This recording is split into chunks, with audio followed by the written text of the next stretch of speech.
오늘은 교회 식탁이라는 제목으로 하나님 말씀 나누고자 합니다. 우리 속담 중에는 원숭이도 나무에서 떨어진다라는 말이 옛부터 있어 왔습니다. 저는 원숭이가 주변에 없기 때문에 그냥 그런가 보다 하고 살아오다가 이게 이런 말이구나라는 것을 동물원을 가서 알게 되었습니다. 원숭이는 원래 나무에서 떨어질 일이 없습니다. 팔의 힘도 워낙에 튼튼하게 잘 있고, 그리고 나무를 사이를 이렇게 뛰어 넘어 다니는 기술도 풍부하고, 자기 가족들도 다 나무 위에 있으니까 굳이 나무에서 떨어지지 않는 것이지요. 하지만 왜 그런 관광객들이 있지 않습니까? 그런 원숭이의 시선을 어떻게 해서든지 뺏어 보겠다고 온갖 쇼를 하면서 원숭이한테 이렇게 주의를 산만하게 만드는, 나 좀 한번 보라고 그렇게 만드는 관광객들 말입니다. 원숭이가 자기 앞길을 잘 가다가도 그런 관광객에게 한눈 팔기 시작하면 그때 떨어지는 것입니다. 특이한 관광객에게 시선을 뺏기면 원숭이도 익숙한 지형이고 힘도 있고 기술도 있고 뭐 떨어질 일이 없지만 시선을 뺏기면 그렇게 떨어지고 말았던 것입니다. 원래 자기가 갈 길에서 시선을 뺏기는 것이 이렇게나 치명적인 것이지요. 오늘 본문 속에서는 베드로가 이런 치명적인 실수를 했다라고 나옵니다. 그래서 바울이 꾸짖지요. 당시에 베드로가 어떤 인물이었는지 이 갈라디아서로 넘어가기 전에 조금 사전 설명을 해드리려고 합니다. 원래대로라면 베드로 원래대로 인물이라면 절대로 나무에서 떨어지지 않을 사람입니다. 왜냐하면 베드로는 예수님의 최측근에서 수제자로서 배운 사람입니다. 그리고 예수님이 부활하신 이후에는 내 양을 먹이라, 내 양을 치라 하면서 목양에 대한 사명을 직접 받은 사람이었습니다. 나중에는 안진뱅이를 일으키는 그런 치유 사역도 하고 성령을 받고 복음을 전했더니 하룻밤에 3천 명이 넘는 사람들이 회개하고 예수를 영접하였다라는 정도로 굉장히 훌륭한 복음의 전도자가 되기도 합니다. 그래서 까딱하면 바리새인들이 이 자신을 해할 수 있는 상황에 가더라도 내가 하나님을 기쁘게 하랴 사람을 기쁘게 하랴라고 담대하게 자기네 태도를 유지하면서 복음의 수호자 역할도 톡톡하게 수행했습니다. 이후에는 예루살렘 교회의 지도자로서 이 바울을 빼면 제 생각에 신약에서 제일 중요한 가장 영향력 있는 교회의 지도자로 자리를 잡게 됩니다. 사도행전은 이 베드로가 좋은 이 막강한 영향력을 가지고 이후에 두 가지 일을 했다라고 소개하는데요. 첫 번째는 기존 신자들에게 외국인들도 하나님의 자녀가 될 수 있다라고 깨우침을 준 사람입니다. 사도행전 10장에서 11장을 보면 하나님의 뜻에 따라서 베드로가 고넬료라는 외국인, 이방인이었죠. 군인 집안에 초대를 받아서 가게 됩니다. 처음에는 베드로가 이것이 이해가 가지 않았습니다. 저 부정한 것들이 가득 차 있는 부정한 이방인 백성, 이방인 가정에 가서 내가 거기서 뭐 교제하고 식탁에서 밥을 먹고 하는 것은 율법에 이거 불법 아닌가? 이런 편견들로 가득했습니다. 그러나 베드로가 막상 고넬료의 집에 가니까 성령께서 깨달음을 주시는 거죠. 하나님께서는 외모를 보지 않고 이 사람들을 깨끗게 하셨다는 것을 깨닫게 됩니다. 그리고 그 사람들과 함께 교제하며 세례를 주고 당신들도 하나님의 자녀군요 인정하게 됩니다. 그리고는 예루살렘에 돌아와서 사람들에게 잘 증거해 줍니다. 우리가 알고 있는 상식이 잘못됐다. 외국인들도 하나님께서 사랑하신다. 그들의 예배를 받으신다. 자신의 사도직을 이용해서 교회 내에 있는 권위를 이용해서 아주 선한 영향력을 발휘하는 것이죠. 베드로는 복음은 어떤 사람이라도 차별하지 않고 포용한다라는 것을 보여준 사람입니다. 이것이 첫 번째였고, 두 번째는 어떤 것이냐? 베드로가 사도가 되어서 선한 영향력을 발휘한 두 번째 일은 사도행전 15장에 나옵니다. 예루살렘 회의였습니다. 그때 당시에는 교회 안에 일부의 사람들이 여전히 율법을 굳이 곧대로 지켜야 되고, 그리고 할례를 받지 않으면 구원을 취소받는다라고 하면서 많은 사람들을 괴롭히고 파문을 만들고 다녔던 것 같습니다. 지금이야 뭐 할례 안 받았다고 구원 못 받았다는 게 아니라는 거를 그냥 사람들이 쉽게 잘 알지만, 이때 당시까지만 하더라도 이 교회 안에 꽤 많은 사람들이 이것을 지지했던 것으로 보입니다. 그래서 이를 조정하기 위해서 교회의 사도들과 장로들이 모여서 바른 방향은 이것이다라고 단판을 지어주는 거죠. 그렇게 회의를 엽니다. 많은 변론이 있은 후에 각자 돌아가면서 막 이렇게 한마디씩 했겠죠. 그런 후에 베드로가 이 회의를 이렇게 정리합니다. 제가 읽어드리겠습니다. 믿음으로 그들의 마음을 깨끗이 하사 그들이나 우리나 차별하지 아니하셨느니라. 그런데 지금 너희가 어찌하여 하나님을 시험하여 우리 조상과 우리도 능히 매지 못했던 멍에를 제자들의 목에 두려느냐. 그러나 우리는 그들이 우리와 동일하게 주 예수의 은혜로 구원받는 줄을 믿노라 하니라. 복음에 대해서 막강한 권위를 갖고 있고 사도직을 수행하던 베드로가 뭐라고 합니까? 이방인 중에서 회심하려는 자들을 이것도 해야 되고 저거 안 하면 큰일 나고 이거 안 하면 구원 못 받고 그런 걸로 괴롭히지 말라는 것이죠. 우리는 모두 믿음으로 구원받았다라는 것을 인정해야 한다는 것입니다. 이런 베드로의 의견은 예루살렘 이 회의에서 잘 받아들여져서 교회의 공식적인 의견으로 완전하게 자리를 잡게 됩니다.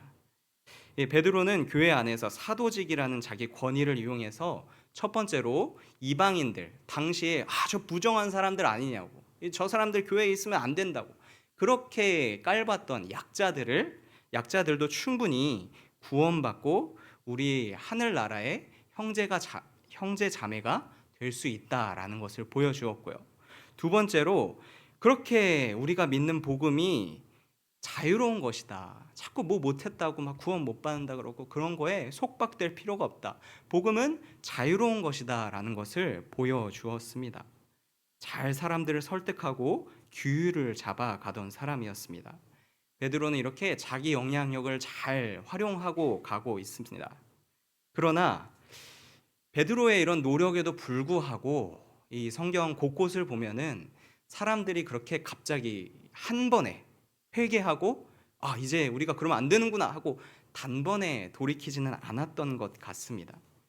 교회에서의 진리의 말씀을 선포해도 여전히 자기만의 세상에서 자기 고집을 꺾지 않으려는 사람들이 교회 안에 상당히 많이 있었던 것이지요. 그런 사람들 중 일부가 오늘 본문 12절에 등장하는 야고보에서 온 이들 혹은 할례자들이라고 나오는 사람들입니다. 이 사람들이 진짜로 야고보의 가르침을 받아서 그의 가르침을 충실하게 설파하는 충실한 제자이느냐, 야고보가 진짜로 이거를 알려주기 위해서 보내서 온 사람들이냐, 그런 것은 아닌 것 같습니다. 사도행전 15장 24절에 보면 예루살렘 교회가 안디옥 교회에게 이렇게 편지를 썼다라고 나와 있는데요. 거기 이렇게 써 있습니다.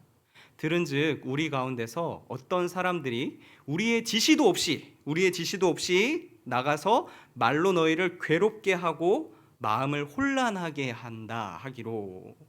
안디옥 교회에 이런 사람들이 있다는 걸 들었다라고 편지에 쓴 것이죠. 어디서 오셨어요? 라고 물어보면 저희는요 야고보 사도가 있는 예루살렘 교회에서 왔어요 라고 말은 하는데 하는 언행을 보면 이상합니다. 율법으로 막 사람들 막 얼매고 할례를 못 받으면 구원이 취소된다 그러고 그런 잘못된 주장을 해서 사람들을 괴롭히는 사람들이 안디옥 교회에 있었다는 것이죠. 우리가 읽은 갈라디아서 2장의 배경도 안디옥 교회입니다. 따라서 여기 12절에 등장한 할례자들, 이 야고보에서 온 자들은 율법을 지켜야 구원을 받는다고 아직까지 고집을 강력하게 부르면서 사람들을 괴롭게 했던 사람으로 추측이 됩니다. 그런 사람 있지 않습니까? 교회를 꾸준히 나오긴 하는데 뭔가 잘못됐어요. 잘못된 걸 믿고 있어요. 교회가 가르치는 공식적인 입장보다 자기만의 세상 고결한 세상 똑똑한 입장이 있어서 뭐 알고 보면 그러면 안 된다고 하면서 이 조금만 더 한 발자국만 나가면 진짜 이단에 빠질 것 같은 그런 위험한 사람들이 교회에 있었던 것입니다. 하루는 베드로가 이런 교회 안에서 이방인들과 밥을 먹고 있었다라고 합니다. 평소 베드로는 자신의 가르침을 따라서 이방인들과 함께 밥을 먹곤 했는데요. 그날도 그랬었죠. 지금도 그렇지만 교회에서 같이 식사를 한다, 같이 뭐 식사하면서 교제를 한다는 것은 굉장히 중요한 의미가 있습니다. 거기에는 우리가 그리스도 예수 안에서 한 가족이 되었다라는 큰 아주 중요한 의미가 있었던 것이죠. 이때까지만 하더라도 베드로는 같이 식사를 함으로써 하나님이 깨끗게 하신 것을 사람이 부정하다고 말할 수는 없다. 우리는 주 안에서 한 가족이다. 하늘 가족이다라는 것을 자기가 실천하면서 자신의 신학을 증거하고 있었던 것입니다. 그런데 갑자기 할례자들이 오자 베드로는 그들을 두려워하기 시작합니다. 얼마나 그들의 눈치를 보고 그들에게 시선이 끌렸는지 잘 먹고 있던 식사 자리에서 벌떡 일어나더니 어디론가 가버립니다. 누가 봐도 베드로의 행동은 이방인들과 선을 긋는 행동입니다. 할례자들의 환심을 얻기 위해서 이방인들을 멀리하는 그런 행동이었죠. 평소에 베드로가 이야기하던 것이 무엇이었습니까? 사도직을 가지고 큰 권위를 행하며 교회의 규칙을 세우던 베드로는 자기 가르침에 반하는 행동을 하게 된 것이죠. 교회에 일파만파 파장이 퍼지게 됩니다. 얼마나 그 파장이 셌는지 13절에 남은 유대인들도 베드로를 따라서 뭐 이방인들을 멀리하게 되고 심지어 안디옥 교회를 담임 목사처럼 섬기던 바나바까지 큰 유혹에 휩싸였다라고 기록되어 있습니다.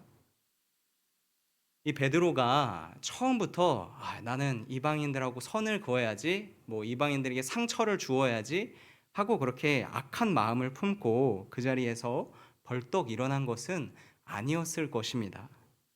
베드로는 나름대로 뭐 이렇게 생각한 것이죠. 뭐 2보 전진을 위한 1보 후퇴를 하기 위해 뭐 지금은 저 표독스러운 사람들을 포용은 해야 되니까 어쨌든 교회가 평화가 유지가 돼야 그 다음도 있고 대화도 할 수 있으니까 지금은 내가 물러나자. 뭐 그런 식으로 그 자리에서 일어났을 수도 있을 것 같습니다. 그러나 어찌됐든 베드로의 의도와는 상관없이 베드로의 행동은 이방인들에게 큰 상처를 준 것이죠.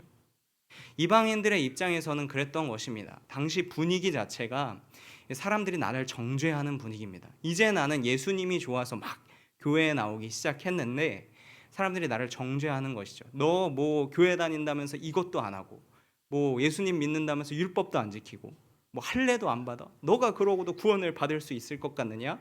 그런 식으로 호통치는 사람들이 주변에 많았던 것입니다. 그래도 자신들의 강력한 지지자라고 생각했던 베드로가 있어서 함께 밥을 먹고 힘을 얻고 교회의 원래 질서가 이런 거구나 배워가고 있었는데 막상 그 베드로조차 자신들을 싫어하는 사람이 나타나니까 자신들하고 식사하다 말고 벌떡 일어나서 선을 긋고 어디론가 가버리는 것이죠. 이 사람들의 마음이 어땠겠습니까? 나는 버림받았다라는 수치심이 가득했을 것입니다. 아까 교회 안에서 식사 교제의 의미는 그리스도 예수 안에서 우리는 한 가족이 되었다라는 것을 의미한다고 말씀드렸습니다. 하나님 나라는 교회의 식탁은 이런 장소입니다. 모두가 편견 없이 그리스도의 사랑 안에서 복음 안에서 하나 된다. 이것이 우리가 세상 안에서 느낄 수 있는 천국에 대한 작은 소망이며 기쁨이다. 뭐 그런 것을 느껴야 하는 좋은 곳이어야 했습니다. 그러나 베드로의 이런 행동 때문에 순식간에 그 기쁨이 깨지고 수치심으로 전락된 것이죠. 역시 나는 용서받을 수 없구나.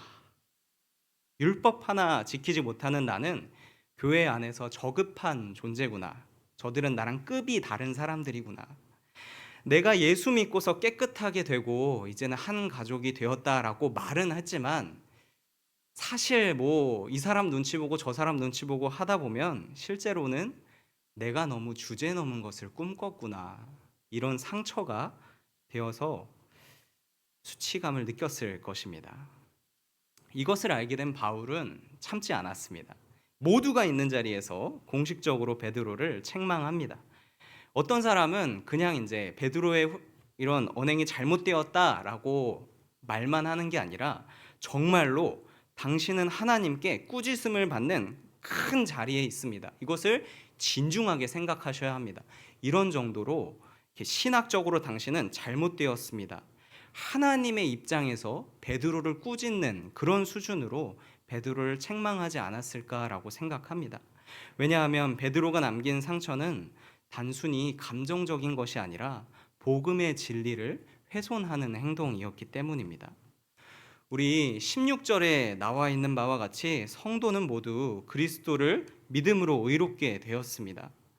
예수님께서 누군가를 의롭다라고 얘기했으면 이미 주 안에서 한 가족이 된 우리는 당연히 그렇게 들어온 새 가족들도 예수님이 의롭다고 하셨으니까, 예수님이 보증하셨으니까 아 그래 의롭구나라는 줄로 알고 그들을 잘 환영해 주어야 합니다. 그러나 베드로는 자기 행동으로 이 반대의 신학을 주장한 것입니다. 말하자면 너희들은 죄인이야. 너희들은 하나님께 결코 의롭다는 인정을 받지 못할 거야 라고 말은 안 했지만 행동으로 그렇게 보여준 것이죠. 이 할레파라는 교회에서 강성한 자들, 이런 사람들이 이방인을 대하는 방식 그대로 베드로도 이방인을 대한 것입니다. 이 갈라디아서의 큰 주제는 율법을 따라 할례를 받은 사람이나 아니면 할례를 받지 않은 사람이나 다 그리스도를 믿는 믿음 안에서 의롭게 되었다는 것입니다. 그리고 평소에 베드로가 이 가르침을 잘 실천하고 사도행전에서 여러 가지 일을 하면서 보여주었습니다. 이방인들도 하나님의 자녀가 될 수 있다. 복음은 이렇게 우리를 자유롭게 하는 것이다. 잘 보여줬습니다. 그런데 이 사건을 통하여서 그 대원칙을 깨트렸다는 것이지요. 베드로가 저질렀던 실책은 갈라디아서 2장에 잘 기록되어서 2000년 정도가 지난 우리에게까지 반면교사로 전달이 되고 있습니다.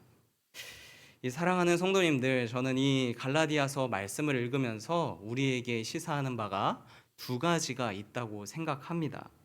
첫 번째는 우리 교회 안에 율법주의에 대한 경고입니다.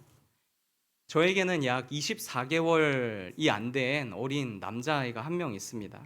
지금이야 이 아들이 뭐 똥 잘 싸고 밥 잘 먹고 밤에 잘 자면 칭찬 받습니다. 훌륭하다고 칭찬 받습니다. 그러나 10년이 지나도 그거 잘해서 칭찬받을 수 있을까요? 야, 준이야, 그래도 아빠가 교회에서 목사인데 성경 암송 대회 하는데 나가서 뭐라도 상이나 하나 받아와야지 이게 되지 않겠니? 그게 맞지 않겠니? 그런 걸 요구하겠지요. 20년 뒤엔 어떻게 또 변할까요? 준이야, 교회에서 밤낮으로 수고하는 형들 보면 뭐 드는 생각이 없니? 얼마나 멋있고 얼마나 듬직한 형들이 많니? 너도 그 형들 보면 뭐 느끼는 거 없니? 그런 식으로 말하겠죠. 저도 특별한 사람이 아니기 때문에 높은 확률로 이렇게 아들에게 무언가를 요구하고 있을 것입니다. 하나님이 아낌없이 주시는 은혜를 깨달으라는 말 대신 바리새인들처럼 자꾸 뭐 해야 되고 저것도 하면 좋고 저 사람 좀 제발 좀 닮아가라고 막 이렇게 화를 내는 그런 일도 있을 것입니다. 이 베드로의 시대에도 그랬고 지금 이 시대에도 그렇고 하나님께 구원을 받는 것은 오직 믿음으로 받습니다. 이것은 변하지 않는 진리입니다. 뭐 대단한 비밀도 아니고 공공연하게 교회에서 오랫동안 선포되어져 왔습니다. 그러나 어느 시대에나 율법을 앞세워서 너 이거 똑바로 하지 않으면 큰일 나. 너 이것도 안 하다니 이래서 어떻게 천국에 들어갈라 그래. 이런 식으로 협박하고 이 믿음의 형제 자매들을 괴롭히는 사람들은 늘 있어 왔습니다. 왜 2000년이 넘는 세월 동안 이런 잘못된 주장들은 박멸되지 않고 꾸준하게 이어져 내려왔겠습니까? 그것은 바로 율법을 내세우는 길이 쉬운 길이기 때문입니다. 율법을 내세우는 길이 넓은 길입니다. 율법은 눈에 보여서 내가 뭘 잘했고 상대방이 뭘 못했는지를 잘 보여줍니다. 율법의 원래 하는 역할이 그것이기 때문입니다. 죄를 잘 드러내 주는 것. 그렇기 때문에 율법을 내 입맛대로만 잘 이용하면 내 공로를 세우기도 너무너무 쉽고 상대방을 이렇게 정죄하면서 넌 이래서 문제야. 뭐 교회 안에서 이런 건 없어져야 돼. 이렇게 비판하기도 너무너무 쉽습니다. 이 달콤함을 한번 맛보면 내가 우월해지는 느낌을 받게 되고요. 이것이 바로 교만해지는 첫걸음이 됩니다. 스스로 교만하여 상대방을 비난하는 말을 들어보면 뭐 그렇게 말하는 사람들을 들어보면 기가 막힙니다. 저 사람 때문에 내가 죽겠고 내가 이끌어줘서 다행이지 나 없었으면 뭐 저 사람은 어떻게 될 뻔했냐 큰일 났다. 뭐 본인이 뭐 엄한 사람 만나서 엄청난 고난을 받고 있는 것처럼 말은 그렇게 하지만 사실은 그 공격적인 자세가 가장 본능적이고 쉬운 자세인 것이지요. 가장 쉬운 것이 상대방을 옳은 말로 비판하는 것입니다. 그렇다고 모두가 이런 쉬운 길로 가면 교회 안에 이런 사람들만 가득해지면 교회에 정의가 넘치고 뭐 교회에 성장이 일어나느냐? 그렇지 않습니다. 율법주의자들이 많아지면 교회 안에 딱 두 종류의 사람만 남게 됩니다. 어떤 사람? 독한 사람, 그리고 못마땅한 사람 말입니다. 왜냐하면 율법은 잘못을 드러내줄 뿐, 이게 죄다라고 알려줄 뿐, 생명을 주고 사람을 살리지는 못하기 때문입니다. 무엇이 사람을 살리고 깨끗하게 하느냐? 한 가지밖에 없습니다. 계속 반복되고 있죠. 예수님을 믿는 믿음이 사람을 살립니다. 내가 예수님을 믿고 죄사함을 받아 자유롭게 되고 하나님 나라를 꿈꾸는 것처럼 저기 있는 저 밉상도 예수님을 믿고 예수님께 죄사함을 받아서 십자가의 은혜로 깨끗해졌습니다. 예수님이 깨끗하게 만들어주신 성도를 내가 어떻게 가서 저 사람은 못 써먹겠어. 저 사람은 이래서 안 돼. 그렇게 더럽다라고 말하겠습니까? 그럴 수는 없는 것이죠. 그럼에도 불구하고 우리는 계속해서 유혹이 듭니다. 그러다가 이 유혹을 참지 못하고 내가 못마땅하게 여기는 사람을 뭐 앞에서든 뒤에서든 자꾸 정죄하기 시작하면 그 정죄는 점점 커져서 교회 전체를 흔들게 될 것입니다. 오늘 안디옥 교회가 여기서부터 큰 문제가 생겼습니다. 교회 안에 일부였었던 할례자들이 와서 뭐 이방인들을 못마땅하게 여기고 뭐 이것저것 뭐 이래서 안 된다, 너희들은 저래서 안 된다, 그렇게 정죄했었습니다. 그렇게 자꾸 교회를 흔들니까 심지어 대사도였고 뭐 예수님의 수제자였고 훌륭했던 베드로마저도 거기에 휩쓸리게 되고, 베드로가 휩쓸리게 되니까 나머지 유대인들도 흔들리게 되고, 나머지 유대인들이 흔들리게 되니까 그 교회를 책임지며 사랑했던 바나바까지 휘말리게 되었던 것입니다. 단 하나의 불평이 교회 지도자들을 실책하게 만들고 큰 불화를 교회 전체에 가져올 수 있습니다. 참 죄송하게도 지도자도 사람이다 보니까 나의 그런 불길 같은 마음에 맞춰주다 보면 흔들릴 수 있는 것이죠. 뭐 목사님 정도 되시면 내 불만을 하나부터 열까지 줄줄이 말해도 뭐 덮어주시겠지, 날 위해서 기도해 주시겠지. 우리 순장님은 리딩 지저스 잘하고 날마다 묵상 하시는 분이니까 뭐 그분에게는 쌓일 대로 쌓인 내 불평을 따다다다다다 몰아붙여도 되겠지. 뭐 앞에서 이렇게 웃으면서 봉사하시는 분들 보면 다 여유가 있어서 저거 하는 거겠지. 내가 이번만큼은 이렇게 기면 기고 아니면 아니다, 확실히 가서 따져야겠지.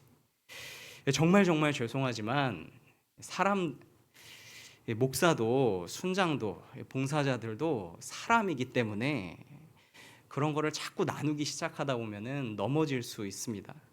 물론 넘어지는 것이 당연한 것은 아닙니다.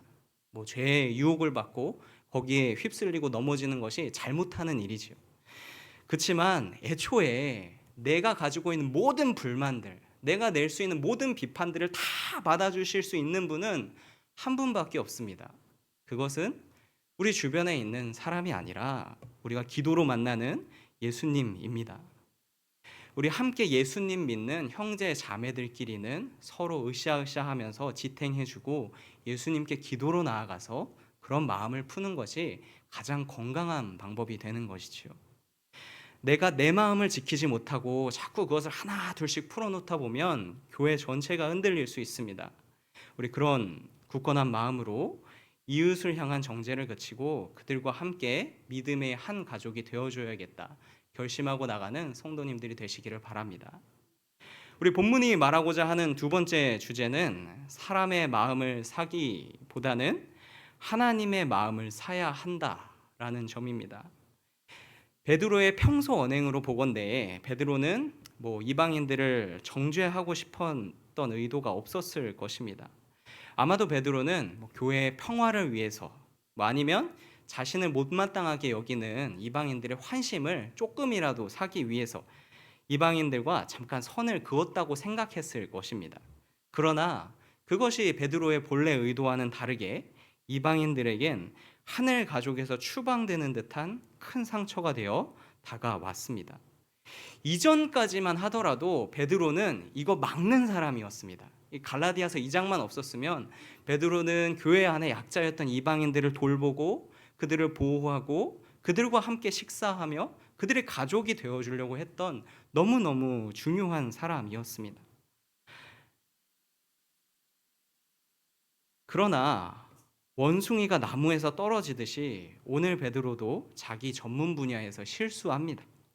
그 이유가 무엇입니까? 하나님의 마음을 사려고 하지 않고 사람의 마음을 사려고 하고 자꾸 사람의 눈치를 보려고 하니까 이 의도와는 다르게 자꾸 어느샌가 본질에 어긋나 있었던 것입니다.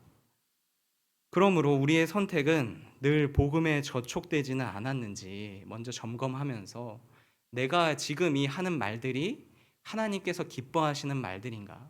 내가 하려고 하는 이 선택이 복음에 합당한 선택인가? 점검하면서 나아가야 하는 것입니다. 그렇지만 이것이 원론적으로 말하기는 참 쉽고 이렇게 해야 된다는 건 알지만 실제 상황에서 실천하기는 참 어렵습니다. 굉장히 어려운 문제이기도 합니다. 교회는 다양한 사람들이 모여서 여러 이야기를 하고 또 시대도 때가 굉장히 빠르게 변하고 있기 때문에 그 안에서 온갖 말들이 다 쏟아져 나옵니다. 내가 맞네, 이렇게 해야 맞네, 지난번에 이거 한 건 잘못된 거네, 이번에는 다르게 해야 되네. 교회 안에서 그런 말들이 다 나오는데 어떻게 사람의 눈치를 안 보고 줄기차게 나아갈 수 있겠습니까? 하나님께서는 우리가 이 문제에 대해서 어려워할 것을 이미 아셨습니다. 그리고 우리에게 자유를 주셨습니다. 복음의 본질을 해치는 문제가 아니라면, 그것이 죄가 아니라면 무조건 이렇게 해야 된다라고 말하는 구절이 없습니다. 하나님을 사랑하는 믿음 안에서 한다면 왼쪽으로 행해도 되고 오른쪽으로 행해도 되고 인생에 딱 정해진 정답이 없다라는 것이죠. 그때 우리는 그때마다 하나님의 마음은 어디에 있습니까? 우리가 사람의 눈치를 보지 않고 하나님의 마음을 사려고 하오니 주님 우리에게 지혜를 주시옵소서, 기도를 구하며 나아가는 것이죠. 이렇게 하나님께서 우리에게 자유를 주셨기 때문에 믿음으로 기도하면서 나아가면 전방위적으로 우리 삶이 다 하나님께 영광을 돌릴 수 있게 되는 것입니다. 예전에는 여기 있는 드럼과 같은 악기들이 예배당 안에 들어오는 것이 굉장히 죄악시되던 시대가 있었습니다. 다 아실 것입니다.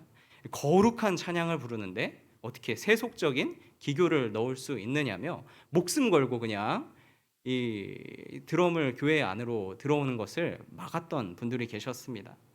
저는 그분들이 막 악한 마음을 품고 내가 하지 말라는데 왜 자꾸 그렇게 시도를 하려 그래, 청년들을 한번 내가 눌러줘야겠어, 누가 어른인지 보여줘야겠어, 그런 의도에서 막 드럼을 막고 안 된다고 막 큰 소리 치고 그러지는 않았을 거라고 생각합니다.